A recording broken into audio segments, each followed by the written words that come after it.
Love it. Love it every time. Every time. Wow. Hello. Wow. Welcome to the Women Wise podcast. Janine, how are you doing? I am really doing great, Sara. How are you doing? Fantastic. And as always, we've got another amazing guest. And today, who do we have, Janine?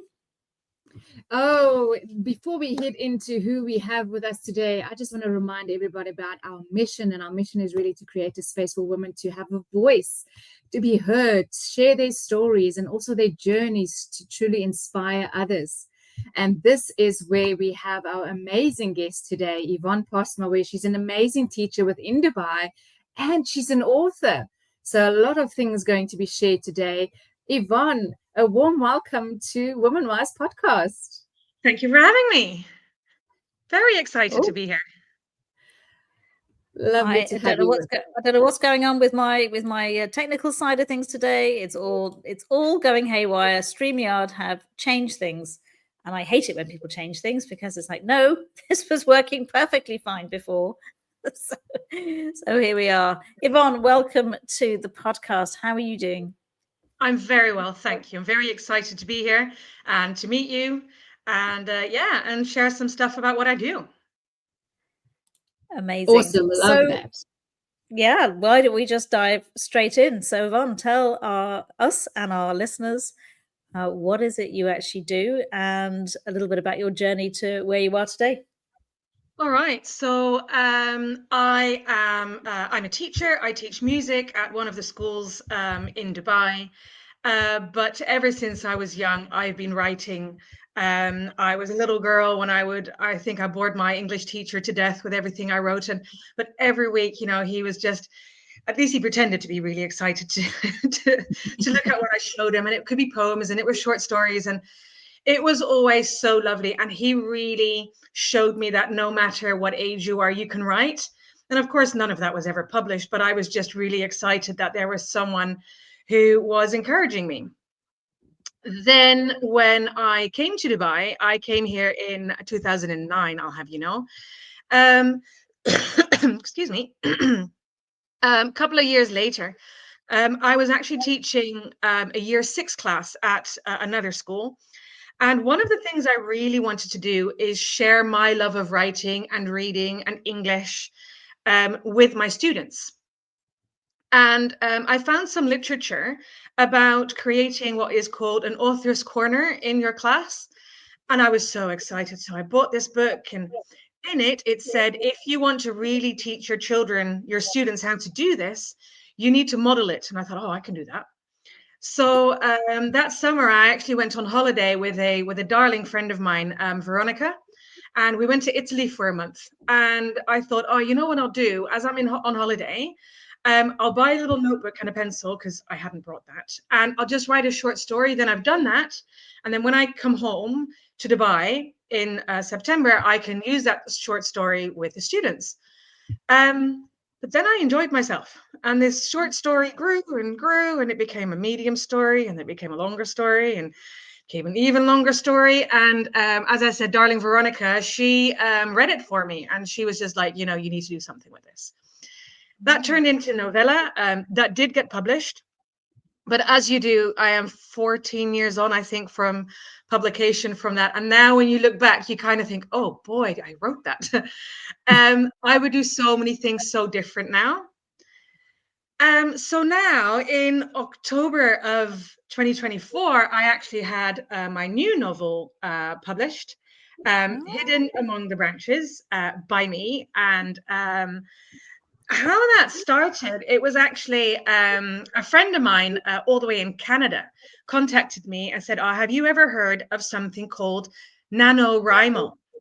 And that stands for National Novel Writing Month. And it's every November, and it's a challenge. It's free to partake, but the challenge is to write 50,000 words in the entire month in 30 days. Now, at the moment, I'm actually a performing arts teacher. I teach music. So you can just about imagine that November, December in my school year for me are the craziest, the busiest, the most insane, getting ready for all our concerts.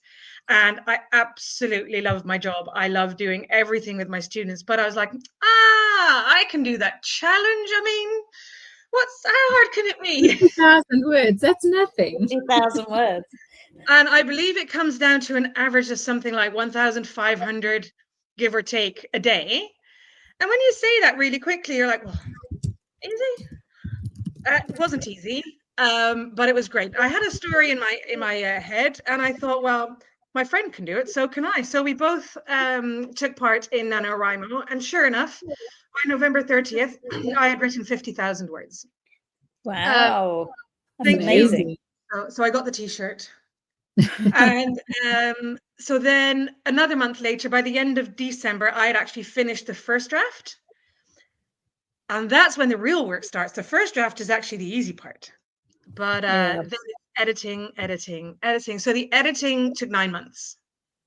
So writing the first draft took 2 months, and then the editing took 9 months. With a professional editing company. So, and then a month after that, it hit the shelves on Amazon, and very exciting. Any day now, it will hit the shelves of Kinokuniya in Dubai Mall. Oh my goodness, amazing! So, are you going to be doing a book signing there? Is there? Well, so I don't know yet. So the way it works, they buy a very small amount of books just to see how it goes. And so everyone, as soon as it goes out, you need to run to Dubai Mall. You need to go to Kinokuniya. Get your copy. Yeah, of course, I'm going to go as well. In fact, my best friend is coming over next week, and I'm hoping that it arrives on the shelves when she's here, so we can go together. And of course, I'm going to have to stand there next to the shelf with my book, which I really want to do. And then I hope I can speak to someone and get a signing, or at least do something, even a workshop with teenagers, or I'd love to do that. So who's the audience for this book? It's teenagers? So it's teenagers. Now, because I've been at my school for quite a number of years now, and I've obviously created a bond with all my students. So even my younger students, my year 4 students who are 8 going on 9, I think, even they were like, oh, we don't care if it's 13 plus, we just really want your book. So the really strong readers who are younger, they can also read it. I've had a couple of students say, oh, miss, I really loved your book, but it was difficult. That was the younger years. But the secondary students, I've gotten feedback that they've just really, really enjoyed it. That, they think it's exciting. They can't believe the things that are happening. And today it was actually really nice. A mum stopped me on my way to the car. She's like, oh, I just need you to know that my daughter, she read it in 2 days and she couldn't stop. So where's the next book? Can you get on it? Please get on it. We might save that question. We might save that question till the end in terms of what's next. It's lovely to get feedback like that from people. Oh, definitely, especially after the journey, 50,000 words in 30 days and then 9 months later of editing, etc. So hidden amongst the branches delves into complex family relationships as well as personal growth. So how did you get to, what inspired you to actually get to that specific story? I think when I come up with my stories, because they're always realistic fiction, I like touching on stories where I know that a lot of children will actually be part of maybe a family like that, but not know how to talk about it. I like kind of cutting edge topics where children might go, oh, how can you write about that? But they need to know that it does really exist in life. Now, when I was a teenager, I still read a lot, but as a teenager, I also read a lot. And I remember, I'm actually Dutch. So I read a lot of Dutch books as well for school. And one of the books was about a 14-year-old girl who was actually addicted. And that book hit me so hard. Now, I have never, in those years, I grew up in Saudi, so I'm Dutch, but I grew up in Saudi. So I grew up in a bubble. I had no idea that children had any, could even access any of this. So when I then moved back to the Netherlands to go to boarding school, like a whole world opened up for me. But this book And I think then it was like, yeah, these stories need to be told. So even though I've completely made it up, it could be completely true. So she has a mother who is rather awful, but then she also meets the other protagonist who also doesn't treat her very well. And she needs to find a way, Eloise is the main character, she needs to find a way to deal with this. Mm. And I think there's a lot of children in our world who also have to deal with issues at home or in friendship groups or at schools where they don't really know how to deal with it. So I'm hoping that, you know, if you've got something like this, that they might get inspired to talk to someone or at least reach out to someone. Mm. That's lovely. So it sounds like you've got a very interesting background then. So what's been your sort of life journey to hear, Oh, you know, boy. from when you were younger? Okay, let's see if I can do a very short synopsis of this. So I was born in 1979. You can do your math. And in 1982, I moved to Saudi Arabia with my family because for my dad's job.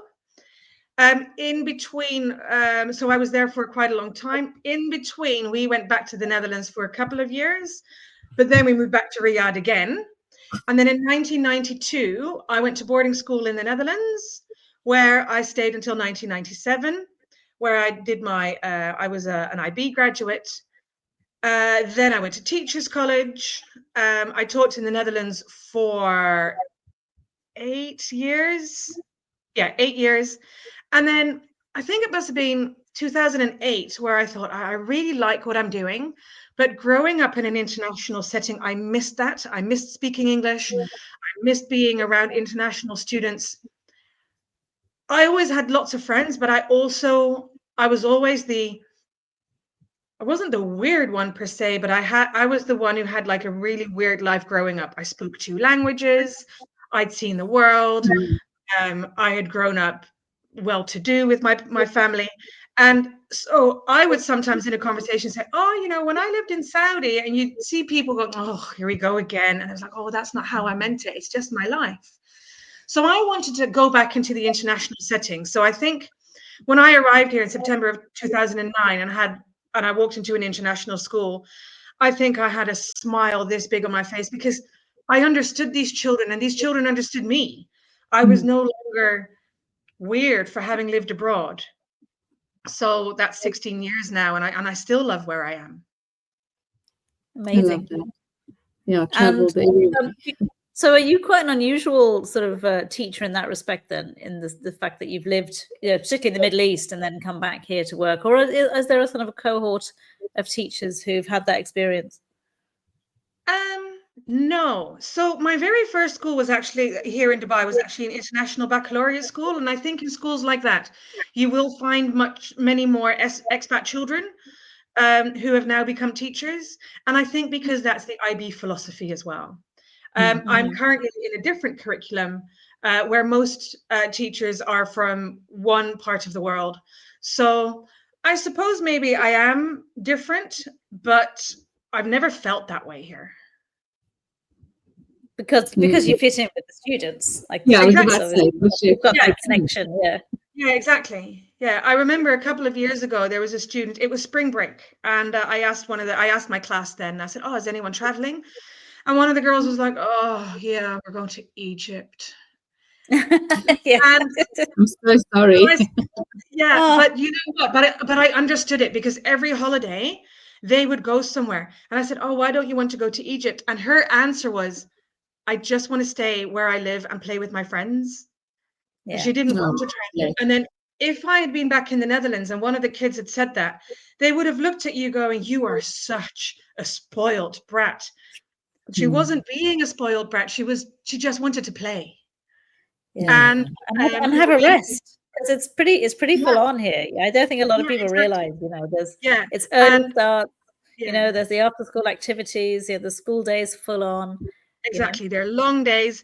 She just wanted to invite her friends and sleepovers and do whatever they do when they're 10 years old. And yeah, and I could understand. I thought to myself, oh, other people might have reacted to this going, oh my goodness, that's so spoiled. And not that I never wanted to travel. I love traveling, but I got it. And I think they get me. You know, I'm not weird because I speak 2 languages. In fact, they think I'm actually, you know, poor you only speak 2 languages. I didn't speak 4 or 5, even 6. So, but yeah, I love it. I wouldn't want to teach, not necessarily not in another country, but I wouldn't not want to be in an international school. Makes sense. Amazing. It makes sense. You've mentioned now earlier about how your book is, can be so relatable. So your character Eloise, she's got such a rich and layered character, and I think a lot of us can really like see us in her character. Obviously, this is a way to tell you by the book. But how did you develop her, and what's the message you want people to actually get from Eloise? I wanted Eloise to have a fighting spirit, but she still needed to look for it. So without giving away too much, Eloise comes from a very, very wealthy family. They live in a mansion. Dad's a lawyer. He's got his own practice. But Eloise doesn't have any friends. Now, all she wants is to have a friend, but her mother has taught her from a very young age, friends will only ruin your life. You don't need friends. You just need us. You need to go to school. You need to do very well. You need to be successful, but friends will not help you on the way to success. Now, then as an author, you need to think, what would it do to someone if you have never had a friend? It would make you a little bit socially awkward. So I had to make her that as well. I needed to show that she really, really wanted to connect with students or peers. But every time she tried that, it backfired. They would say something nasty, or they would laugh at her, or she would say something. She's also in the book, she is brutally honest. But when you are at a boarding school with 14, 15, 16-year-olds, and you are telling someone who is lying on the couch with her legs hung over the backrest, and you say to someone, "Oh, you're not supposed to sit like that." Yeah, that's not a good idea. Go well. But she's like, I'm only telling you what the rules are. And she just doesn't understand why people get cross with her for saying the way it is. So did you draw on your own experiences from boarding school? No. No, I've been very lucky. I was not bullied at boarding school. I had a group of friends. It's actually interesting. I was different at boarding school, but I got along with everyone. So not to put my boarding school down, but in the Netherlands, boarding school isn't a thing. So there's only one boarding school. And it was an interesting group of people that lived together. And some were more interested in experimenting with things, and I had zero interest in any of this. So I would let them use my room to sneak out of the window, because at one point my room was above the shed, so they could jump on. But I wouldn't go on night walk. I also wouldn't tell on them, but I just didn't want to go. I also had no interest in experimenting with anything. But no one ever called me out on that. They didn't mind. I got on with absolutely everyone. They let me be me. I let them be them, and it was fine. I'm laughing because I went to boarding school as well, but I was probably like your friends. Yeah, in those 5 years, it probably, it's interesting now that I write these stories. I'm like, why didn't you ever do that? Why didn't you just go on night walk? But I was petrified of being caught. Thinking back now, it wasn't even that strict. I don't even know how much trouble we would have been in. I mean, I did get grounded once for 3 months. Oh, ouch. Okay. Yeah, but I won't go into that.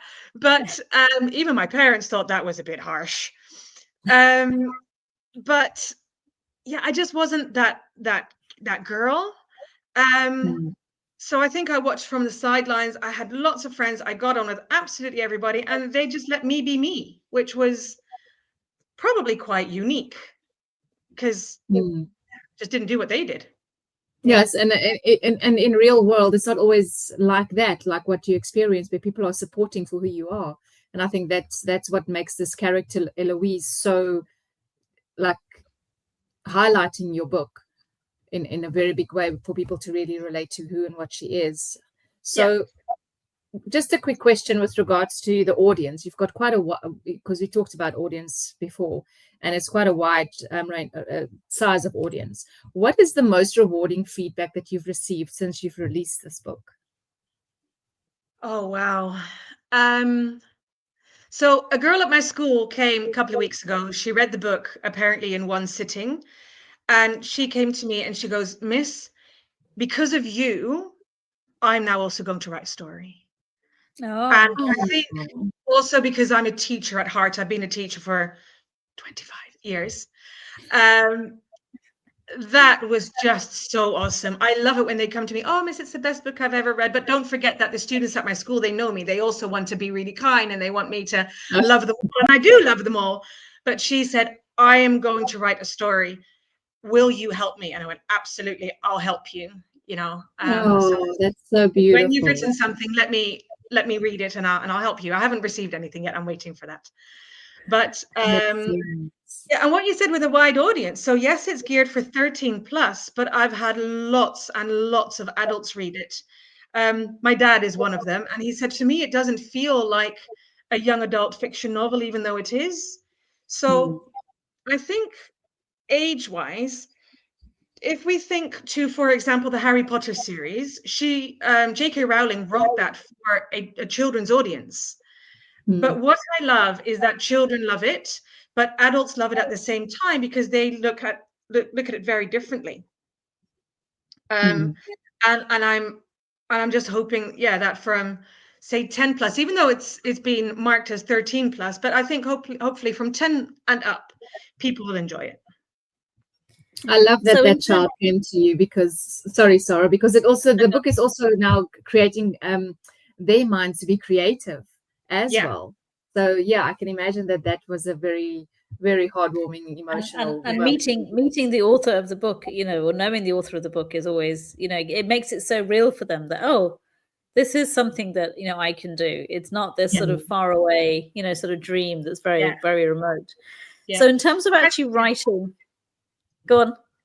I was going to say, when I started writing, I told the children what I was doing, and you could see a couple of kids go, yeah, that's cool. That's cool.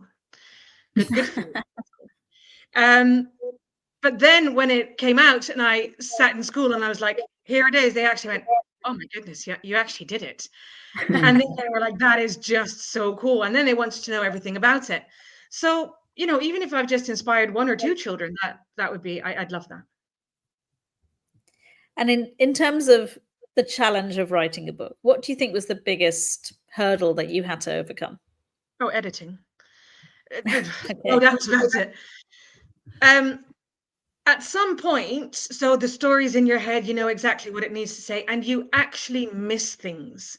Because in my head, I know what's happening. I know what things look like. So you're actually advised when you finish the first draft, put it away for about 6 weeks and then read it again, kind of with new eyes, because then the story has disappeared a little bit. So then you edit and you edit and you edit, and then you need to send it to your editor for the first time.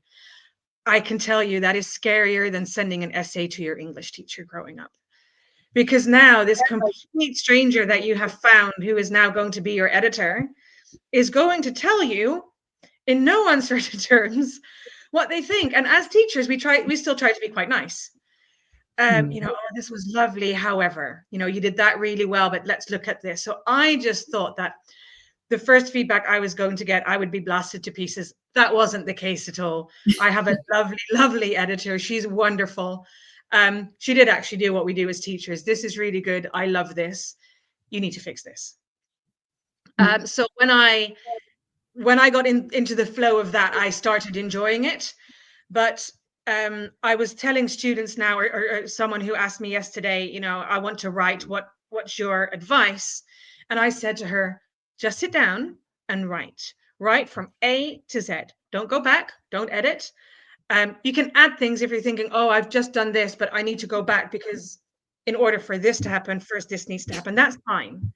But just write and write and write and write. Because if you keep going back to edit, you'll actually never move forward.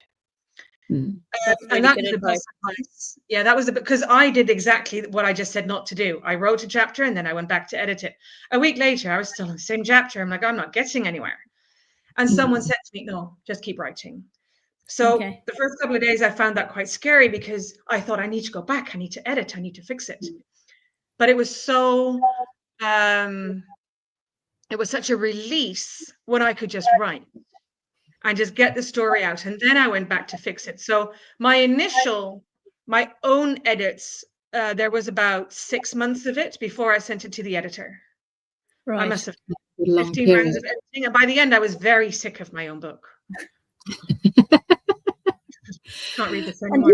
did you use the story as a way of, you were saying like, you weren't one of the girls who would have snuck out or experimented or everything. Did you use the book as a way of a kind of an outlet for that aspect of maybe yourself that you didn't have as a teenager? No, because she ends up also not doing anything because she's too scared. She's not. I haven't read the book, so I will be, but she's not me. I've also not based any of the characters from her boarding school to my friends from boarding school. I didn't want anyone to read it and go, well, that's obviously me. I would have hated that. I have completely made up this story. There is no reference to any of my life experiences, except through stories that I may have known from students and put them together. So I might have known someone who was very insecure, or I might have known someone with a rather unpleasant mother, or so that is what put it together, but it's not my experiences. I have none of these experiences in the book, thankfully. Well, that's good to have that out there, so no one can come back and say, hang on a minute, that why did you make me like that? No, exactly. So I didn't want to do that at all. I've decided I will never write a book about my boarding school. My view is my view. I would hate to put someone in a light they don't want to be put in. That is just not who I am. I don't want to do that at all. Now, balancing writing with daily life, being a teacher, a daughter, aunt, a friend, etc., it's not a small task. So how do you maintain your creativity and your discipline as an author? Yeah, that's really hard. So when this book was on the go and when I knew I had to do those 50,000 words, I was quite disciplined. And if I had to skip a day, which happens, life happens, then on the weekends, I would make sure that I could do maybe 4,000 or 5,000 words. When the flow isn't there, it's so very difficult. Like at the moment, I'm working on a new project, and I said to someone today, I said, I have a very serious case of word vomit. It is just coming out, and I can hardly keep up with my own thoughts, and I'm just typing away and typing away. And I know that at some point that'll stop, and then I need to go back and think. Then I need to plot, and I don't necessarily plan, but I do think of the world where we're in. I'm something that I'm an author. It's called a pantser. So rather than planning every chapter, I let my characters lead me. Where are we going? What are we doing now? Oh, we're going into the forest. Oh, okay. Oh, let's go to the forest. And initially I thought that sounds so weird because I'm the author. I get to decide. But I think life does kind of guide you. And so suddenly, the Raven is the other girl. We're like, okay, we're going to the forest. I'm like, okay, cool. What's happening in the forest? You're like, oh, what's going to happen? Yeah, and it's exactly that. I tried to explain this. I know I tried to explain this to my father, and he was like, right, let's discuss this in more detail in the summer because I'm not quite sure I understand what you mean. And I understand that when you say that, it can sound really strange, but I love being surprised by my characters. Or suddenly, I think J.K. Rowling basically said the same thing when she was talking about the Harry Potter series, was that the story arrived. It wasn't that she had to force it. It was like she got it, and then the characters were turning up, as she was writing. And I think that's, to me, that's like you're just completely connected to source. You're totally in that creative flow. So there's something really magical happening when you're in that creative frame of mind.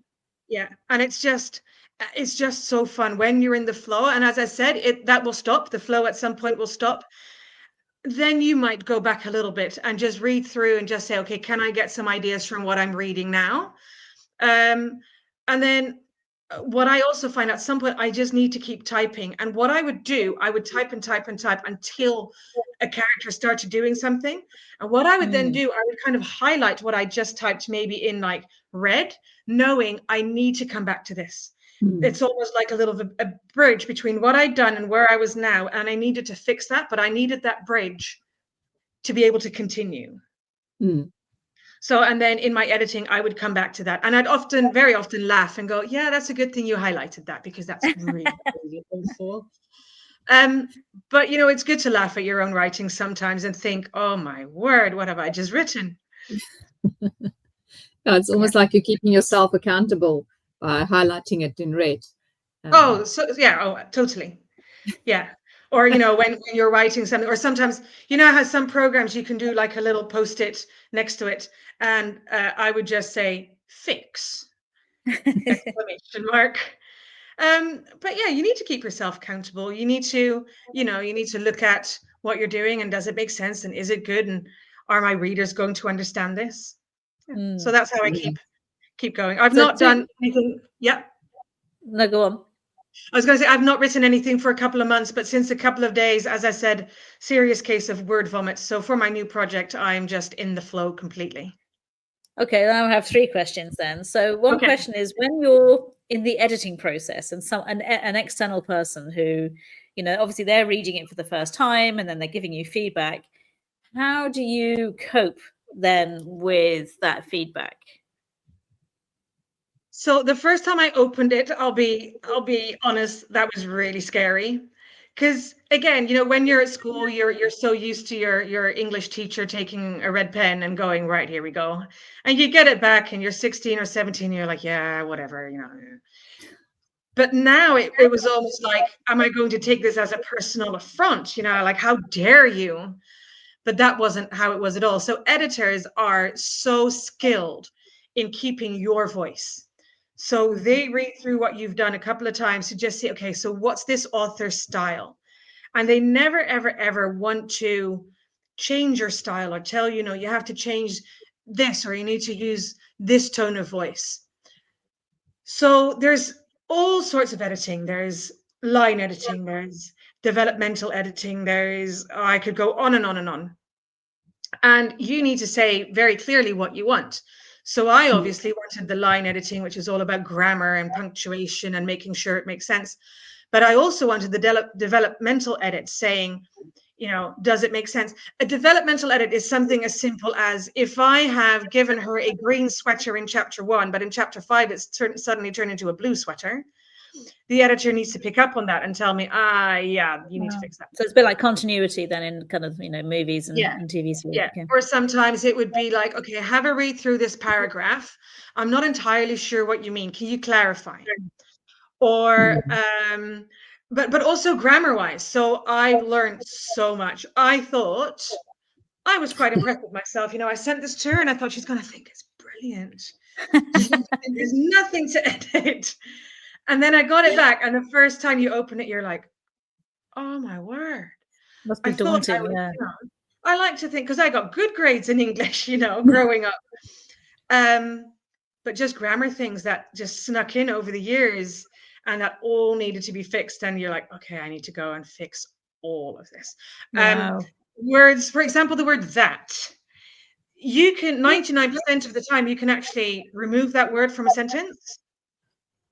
So I had to go through. So the end result was 80,000 words. I had to go through 80,000 words and remove most of the that's. And you're like, oh, interesting. It's like a superfluous.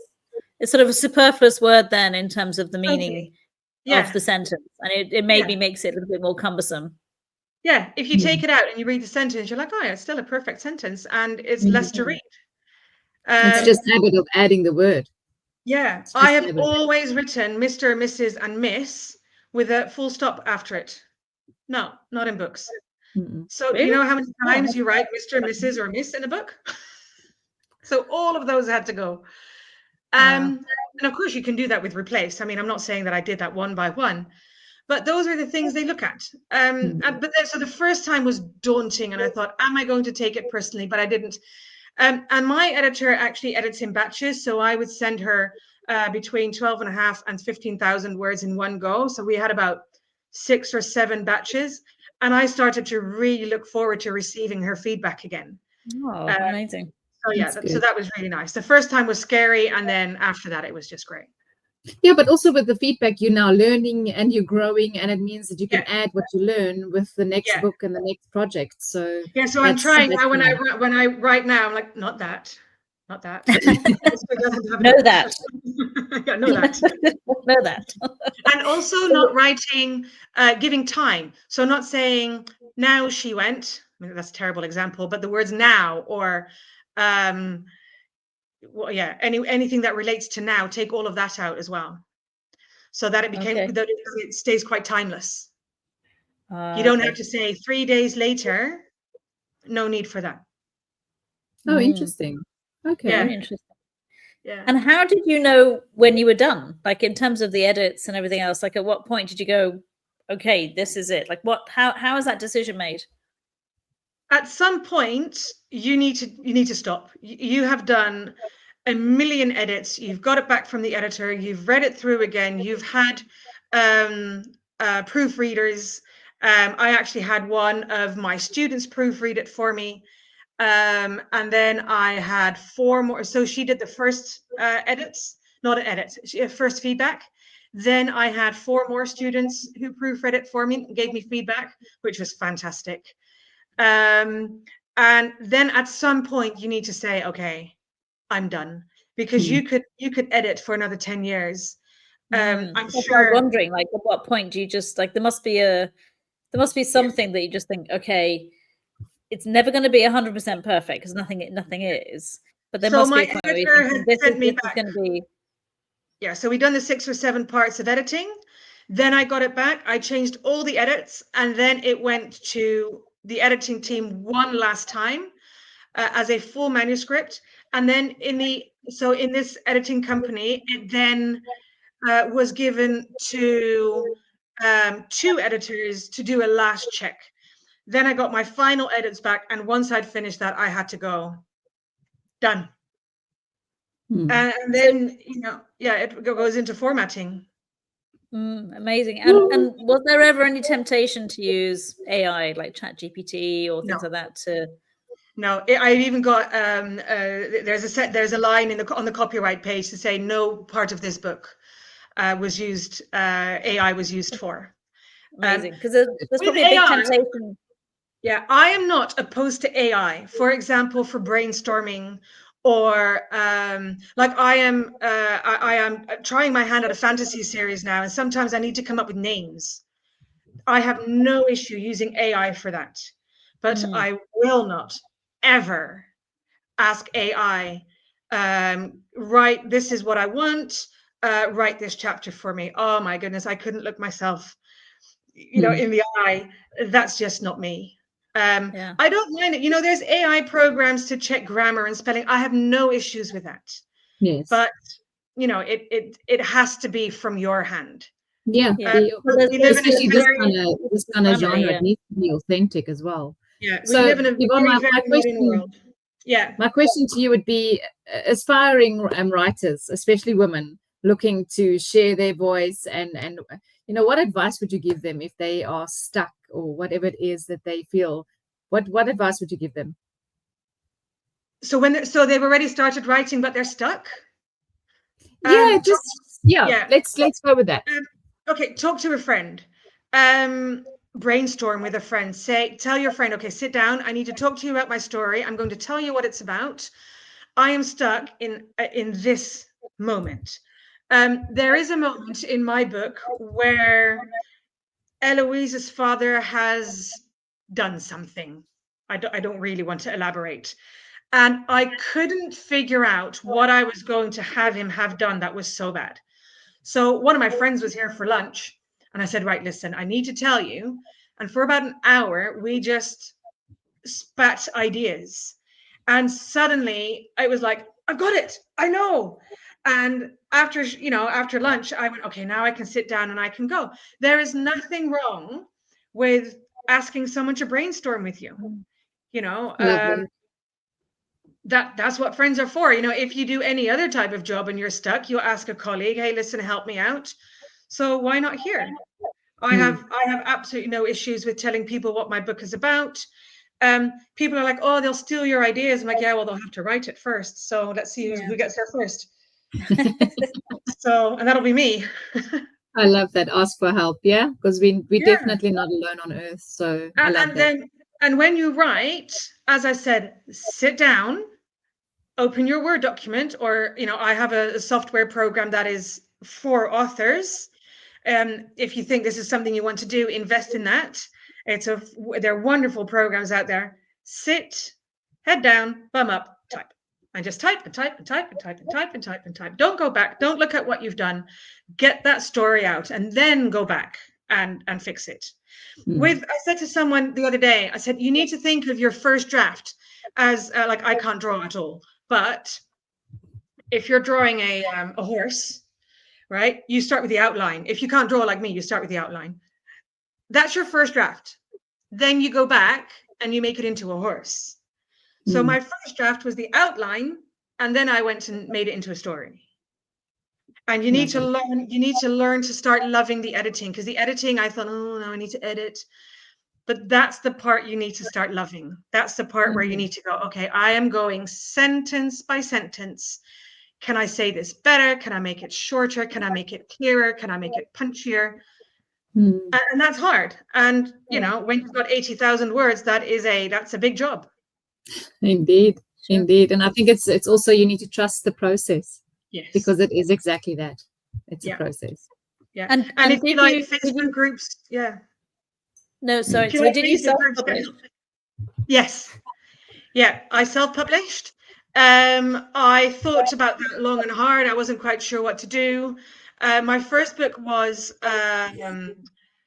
what's that called again? A vanity publisher. Had I known then what that was, I would have never gone with a vanity publisher. So they publish, but you pay a lot of the costs.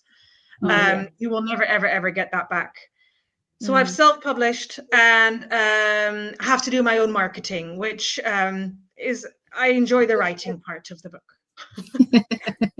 Well, hopefully we can help you a bit here on this show. Yeah. Then hopefully we've piqued enough interest for people to rush out and buy it. So at the moment it's on Amazon, but when will it be in the bookshops here? So I actually contacted them the other day. They told me 3 to 4 weeks. So last week it was, when I contacted them, was 3 weeks. They said not yet. So I'm honestly hoping any day. I'll put it on my socials. I've got Facebook, I've got Insta, I've got TikTok, I've got them all. I'll put it on my socials.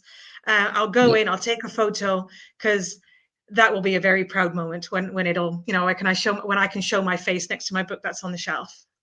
Amazing. Absolutely. Yeah. In my favorite bookstore as well. Even better, right? Even better. So Yvonne, looking ahead, what is happening? What upcoming projects do you have? What's new with Yvonne that people can also be excited about besides the book? A couple of weeks ago, say 2 months ago, I'm not exactly sure, a story. So I always have stories going in my head. Always. There's always something. And sometimes I think, oh, I need to write it down. And sometimes I'm like, yeah, that's not going to do. But I started in my head building a world. I came up with a name for a world. And I thought, oh my goodness, I'm going fantasy. I'm not a fantasy author. I am a massive Harry Potter fan. I love Harry Potter. I am not ashamed to say that I have. I don't have all the merch, but I do have Harry Potter Trivial Pursuit, which, so that is how crazy I am. So I love reading fantasy, but I never thought I could be a fantasy author. But I drew a map. I got the sketchbook and I drew a map, and I thought, my word, this is so much fun. And this story just came to me. So I started plotting the world. So when you write fantasy, you need to make sure that everything makes sense. There needs to be history. There needs to be, like, my world needs a government, but the government, it needs to make sense. The villages need to have elders or rulers or leaders, whatever you want to call them. That all needs to make sense. The villages need a culture. The names need to match. I love books, absolutely love books, where suddenly I'm reading and I think to myself, oh my word, that is so clever. If I could ever have a reader who reads my stuff and go, that is so clever, I've made it. That's all I want. I just want someone to go, wow, this is so cool. This all matches, or with foreshadowing from the beginning that comes back in the end. And they're like, oh, I didn't see that coming. And so I was working on that, and I didn't actually really have mojo to write. It was just me and Word documents and drawing, and I had pens everywhere, and it was a mess everywhere, and I was creating animals and plants. And then suddenly on Saturday, I thought, so one of the characters in this book is called Charlotte, and her story was constantly in my head. And Saturday afternoon, suddenly I sat and like, I need to write now. So I opened my program Scrivener, started chapter 1, and as I said, word vomit happened. And I just kept going and going and going and going. And I think I wrote 4,000 words in one day. I don't write 4,000 words in one day. My average is maybe 1,000 in a good week. But I've been 4 days and I've on 12,000 words, and I just can't stop. That's amazing. And I'm loving building this world. And I never thought that would be me. I never thought I could come up with this whole world, but that's my project.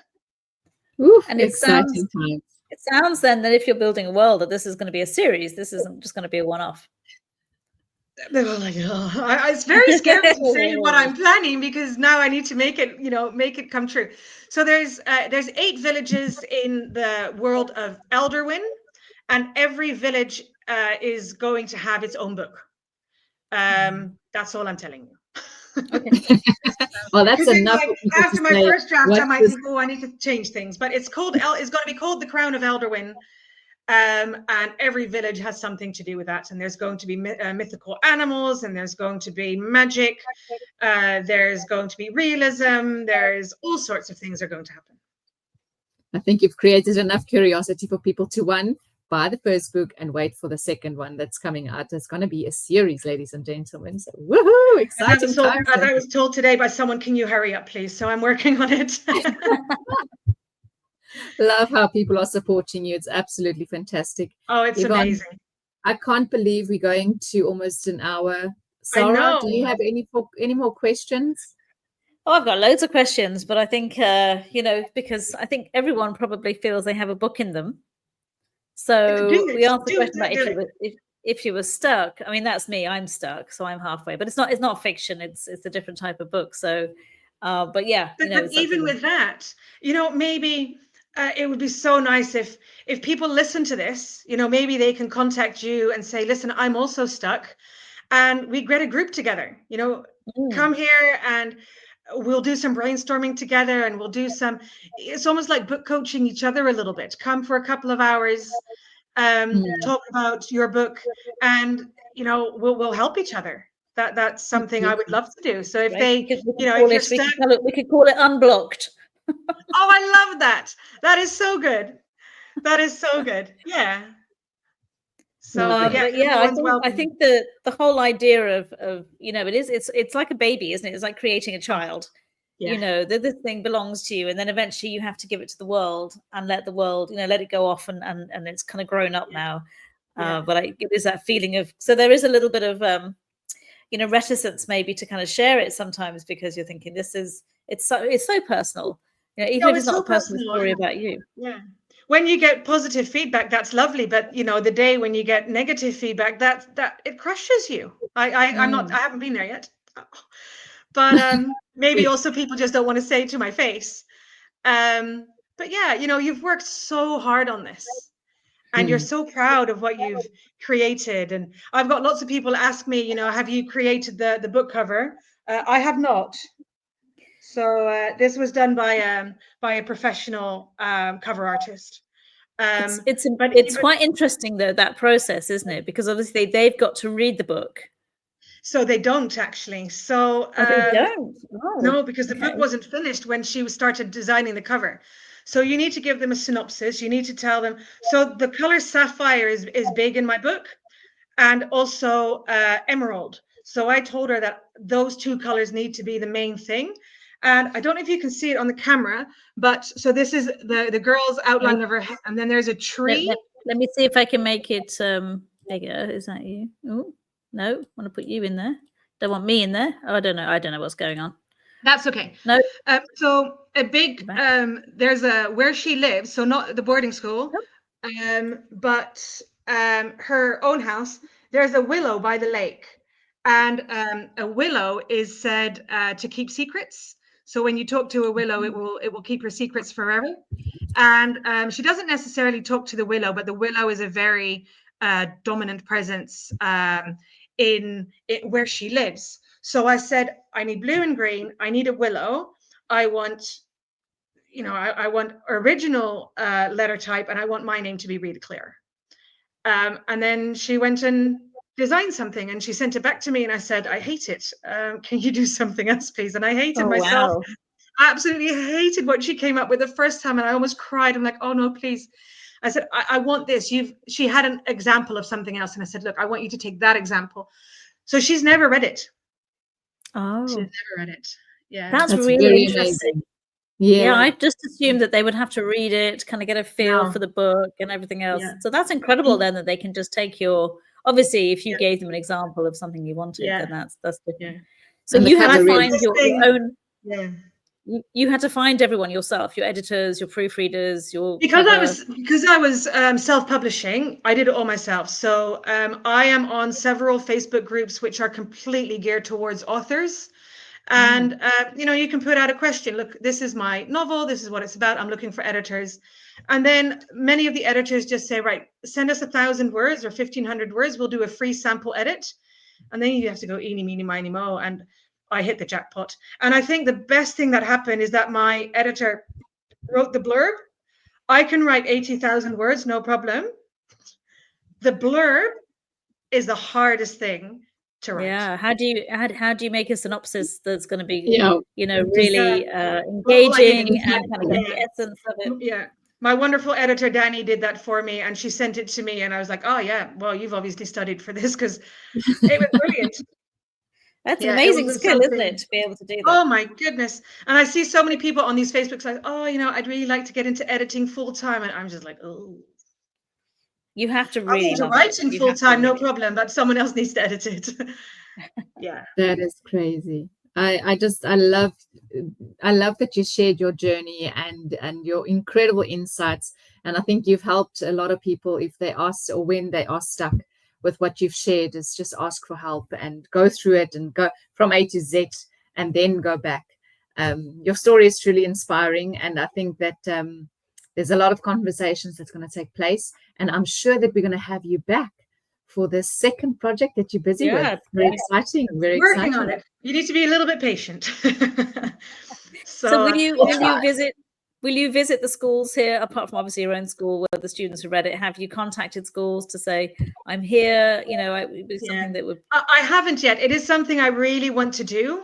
But teaching full time, it's quite difficult to kind of find it. I don't really want to take a day off to go to another school. So it's difficult timing wise. But we'll see. Maybe next school year. If I can contact a couple of schools. I have been contacted by friends of mine who work at other schools who said, "Oh, would you like to come?" So maybe in a couple of months it would be nice to do that. We need to get your audience. We need to get all those teens, meeting absolutely. you, reading the book, and so yeah. Yeah. Oh no, I definitely want to do that. And there's a couple of bookstores that do book fairs at schools as well, and I'm in touch with a couple of those. So hopefully they'll be carrying my book as well, which would be that would be lovely. And in the meantime, it's available for me. So exciting times ahead. We will have all of the links below for how people can find your book, buy your book, and contact you if they need to, or maybe absolutely. Some of the other ways that they can see your work and connect in with you. But really, truly inspiring, and your passion absolutely shines through. So I'm sure that must radiate off the pages, as well. I hope so. Definitely. Great. Oh my goodness. So yes, this is wrapping up basically. I just want to say thank you to our listeners for tuning into Women Wise podcast. Today's episode was really interesting, and as Sara mentioned, we all have a book in us, so it's building that creativity. So yes, please spread the word and stay in conversations. All our links will be shared as well, where you can follow us on YouTube, LinkedIn, Facebook, and Instagram, as well as Spotify. We are everywhere. And of course, if you think you have an interesting story to share, if you'd like to come on and be a guest, again, the details are down below. You can send us an email and we will have a chat and hopefully get you on. But Yvonne, thank you so much for being with us today. Really loved the chat. Thanks so much for having me. No, it was fantastic. And remember, your story matters. Till next time, people. Thanks very much.